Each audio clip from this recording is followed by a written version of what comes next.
आज दिवाली का दिन है और इस अवसर पर हम अपने देशवासियों को दिवाली की ढेर सारी शुभकामनाएं दे रहा हूं।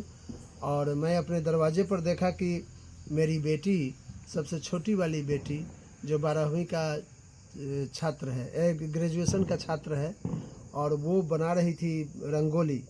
रंगोली में मैंने देखा कि आज हर कोई रंगोली बनाते हैं और रंगोली बनाने के समय में वो लिखते हैं हैप्पी दिवाली, लेकिन ये मेरी बेटी लिख दी सेव गर्ल चाइल्ड, और बेटी के पद का चिन्ह भी बीच में वो बनाई है और चारों तरफ से रंग बिरंगी रंगोली को सजाई है। तो मैंने इनसे ये जानने का प्रयास करूँगा कि आखिर ये बात मेरे बेटी के मिजाज में कैसे आई और इस संदेश को अपने शब्दों में आम लोगों तक पहुंचाने का ये प्रयास करें। क्या सवाल इनके जहन में इस तरह से आया, सेव गर्ल चाइल्ड, आज दीपावली के अवसर पर।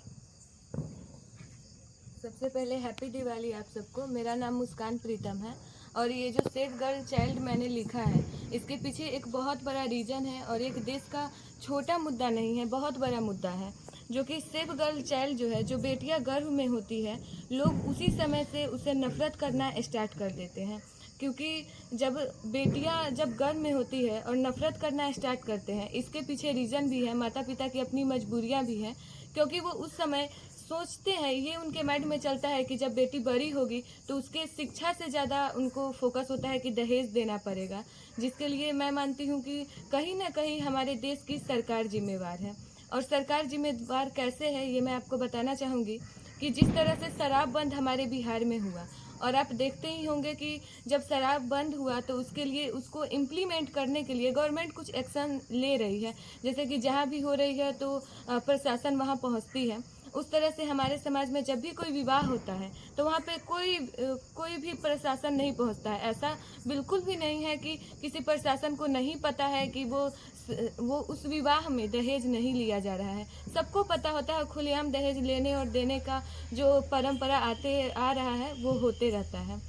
तो इसके पीछे अगर गवर्नमेंट चाहे तो उस दहेज को ख़त्म कर सकती है अपने प्रशासन जो उनका वर्क करता है उसके थ्रू। तो गवर्नमेंट नहीं चाहती है कि बेटियां बचे, तो जिसके लिए मैं ये आग्रह करना चाहूँगी कि गवर्नमेंट भी जिस तरह से दहेज को ही बंद करने, दहेज के खिलाफ जो उन्होंने एक योजना लाया है उसको इम्प्लीमेंट भी करे, ताकि पेरेंट्स भी जो है वो मजबूर ना हो, क्योंकि किसी का भी ये शौक नहीं होता है कि घर में बेटा हो या बेटी उसको मार दिया जाए। तो सबकी अपनी अपनी मजबूरियां होती है और गवर्नमेंट चाहे तो क्या नहीं कर सकती है। इतने बड़े बदलाव हो जाते हैं तो एक दिन लगता है पूरे भारत को बंद करने में और नोटबंदी करने में, तो ये सारी चीज़ें तो उसके लिए एक छोटी सी काम है। तो गवर्नमेंट चाहे तो सब कुछ कर सकती है। तो इसके लिए मैं आग्रह करूँगी, गवर्नमेंट से ही बेसिकली मेरा ये निवेदन रहेगा कि वो इस चीज़ पे सोचे और गवर्नमेंट के साथ साथ समाज भी इसके बारे में सोचे, समझे और जागरूक। मेरा कहना है कि आपके एज के जो छात्र छात्राएं हैं, वो छात्र छात्राएं इस तरह से कुछ करे कि सरकार मजबूर हो जाए, ताकि ये दहेज प्रथा ख़त्म हो और सरकार कोई ठोस मजबूत रोड मैप तैयार कर दे। तो क्या करना चाहिए, आप क्या कहना चाहेंगे अपने ग्रुप के छात्र छात्राओं को? जैसे कि गवर्नमेंट जो है वो मुझे लगता है कि गवर्नमेंट कभी नहीं चाहेगी कि इस तरह की जो कुरीतियां हैं वो ख़त्म हो, क्योंकि कहीं ना कहीं गवर्नमेंट का भी इन सब में हाथ होता है। जैसे कि क्या बोलते हैं, पूंजीपति की कठपुतली होती है सरकार, और सरकार के हाथ की कठपुतली होती है प्रशासन। तो वो चाहे तो वो कर सकती है। और मैं अपने एज ग्रुप के लोगों से यही कहूँगी कि समाज में जब भी जितनी भी कुरीतियाँ आई है वो किसी न किसी समाज सुधारक के द्वारा ही उस चीज़ का खात्मा किया गया है। तो हम युवा हैं और हम सब कुछ देश के भविष्य है, तो हम जरूर कर सकते हैं। और एक जो होता है ना कि कि हम ही सब चीज़ परिवर्तन कर सकते हैं और इसके प्रति हमें ही आवाज़ उठानी पड़ेगी, शिक्षित बनना पड़ेगा। और जो बाबा साहब भीमराव अम्बेडकर ने कहा है कि शिक्षित बनो, संगठित रहो, संघर्ष करो, तो उनकी इन बातों को मान करके और शिक्षित हो करके और फिर इसके खिलाफ हमें खुद ही आवाज़ उठानी पड़ेगी। तब जा करके हमारे देश की, समाज की सिर्फ यही एक समस्या नहीं है सेफ गर्ल चाइल्ड, बहुत सारी समस्या है जिस पे हम पहल करके उसको ख़त्म कर सकते हैं। और सबसे इम्पॉर्टेंट चीज़ है कि हमें सबसे पहले एजुकेट होना पड़ेगा। देखिए, आप सरकार को मान रही है, लेकिन मेरा तो मानना है कि ये व्यवस्था जो जहाँ बाबा साहब ने संविधान में लिखा कि समाजवाद के तहत ही संविधान का संचालन होगा, तो लेकिन ये पूर्ण रूप से पूंजीवादी व्यवस्था बन गया है और ये पूंजी के तहत ही पूरे समाज का संचालन हो रहा है।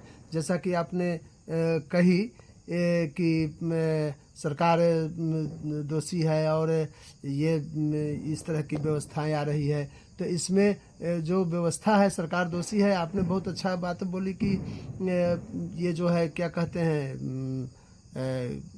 कि सरकार जो है सो नहीं चाहती है कि जो समाज की जो कुरीतियां हैं वो समाप्त हो।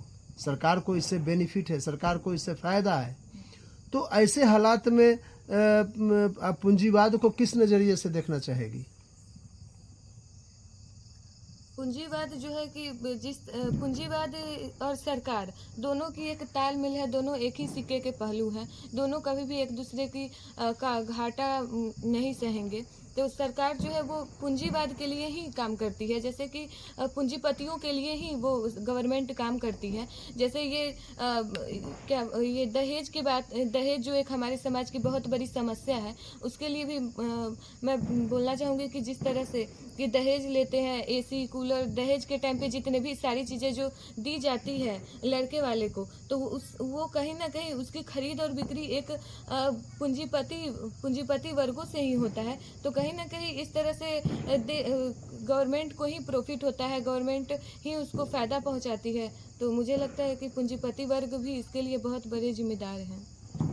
तो आपने कहा कि जो कूलर या दहेज में कार, मोटरसाइकिल, तो ये कारखाने वाले जो लोग हैं, यानी कारखाने वाले लोग यानी पूंजीपति लोग, ये लोगों के इशारे पर सरकार जो है सो चाहती है कि दहेज प्रथा खत्म ना हो। ये आपका मानना है, ऐसा है क्या? जी बिल्कुल, ऐसा मेरा मानना है। और इसको बदलने के लिए हम जो यंगस्टर हैं, हम लोग ही चेंज ला सकते हैं। जैसा कि एक बहुत ही अच्छे शिक्षक जो है खान सर, वो बोलते हैं कि if you don't like the rule then follow the rule and go to the top and change the rule. तो इसके थ्रू जैसे हमें ही सरकार की जो हमें ही प्रशासन में आना पड़ेगा, हमें ही सरकार के तौर पे हम लोग ही देश के भविष्य हैं, तो हम में से ही कोई ना कोई MP MLA बनेगा। तो हम लोग जिस तरह से चाहेंगे, हमारे एज ग्रुप के जितने भी लोग हैं और अपकमिंग जनरेशन है, तो वो जब चाहेंगे कि हाँ हम इस फील्ड में आए और कुछ करें, तब जा करके ही ये चेंज, ये सारी चीज़ें जितनी भी कुरीतियाँ हैं वो सारी चेंज होगी। और जब भी कोई परिवर्तन आया है, कोई बहुत बड़ा परिवर्तन आया है और किसी भी कुरीति के खिलाफ अगर आप खड़े होंगे, तो सबसे पहला अगर कोई आपके रास्ते में आएगा तो वो पहला चीज़ आएगा, समाज, आसपास के लोग आपको मना करेंगे किसी भी चीज़ के लिए, आप पे उंगली उठाएंगे, आप पे हंसेंगे। तो उस चीज़ से बिल्कुल भी नहीं डरना है कि अगर हम लोगों की सुनेंगे तो हम कुछ भी नहीं कर सकते हैं। तो इसके लिए हमें ही जागरूक होना पड़ेगा। एजुकेशन सबसे पहले तो इम्पॉर्टेंट है कि एजुकेशन हमें हासिल करनी ही पड़ेगी, तभी हम अपने आप को कॉन्फिडेंट फील कर पाएंगे और कुछ कर पाएंगे। तो यही है कि हमें एजुकेट होना पड़ेगा, तब जा कर के कोई भी परिवर्तन आएगी। चलिए, एजुकेट होना पड़ेगा और परिवर्तन आएगा, कोई ना कोई तभी परिवर्तन होगा। तो इस परिवर्तन, क्रांतिकारी परिवर्तन के लिए आप अपने एज ग्रुप के लोगों को क्या संदेश देना चाहेंगी? देश के जो हमारे भविष्य हैं उनको क्या संदेश देना चाहेंगी? देश के जो भी भविष्य है और अपकमिंग जो भी जनरेशन है, मैं उसे यही कहना चाहूँगी कि सबसे पहले तो जितने भी हमारे आसपास, हम जब भी पढ़ाई करते हैं तो बहुत सारी डिस्ट्रैक्शंस होती है, ये हर स्टूडेंट ये चीज़ फील करता होगा।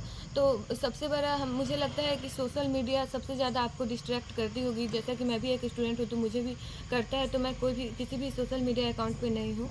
और इन सारी चीज़ों को छोड़ करके आपको किताब से एजुकेशन ज़्यादा हासिल करना पड़ेगा, क्योंकि मैंने पहले भी कहा कि सबसे पहले हमें एजुकेटेड होना पड़ेगा। क्योंकि हम जिंदा तो हर कोई होता है, लेकिन जिंदा रहना और जिंदा दिखने में फ़र्क होता है। तो हम जिंदा तभी दिख सकते हैं जब हम एजुकेटेड रहेंगे।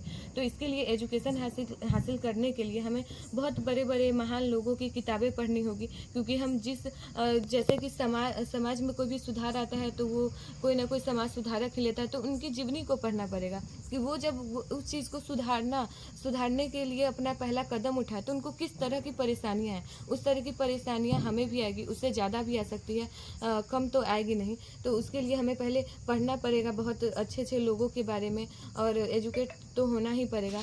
तो ज़्यादा से ज़्यादा कोशिश करें कि हमें फ़ोन से या इन सारी चीज़, जितने भी डिस्ट्रैक्शंस हैं उनसे बचें और अपने आप को समय दें। जितना हम अपने आप को समय देंगे, अपने आप पे तर्क करेंगे, अपनी कमियां ढूंढेंगे और हर रोज़ उस पर वर्क करेंगे, हमारे अंदर ये कमी थी और कल से ये कमी ख़त्म हो जानी चाहिए।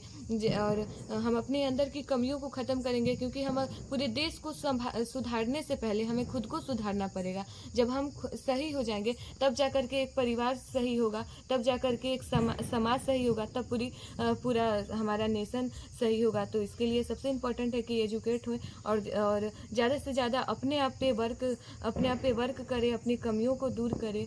मैं तो यही कहना चाहूँगी।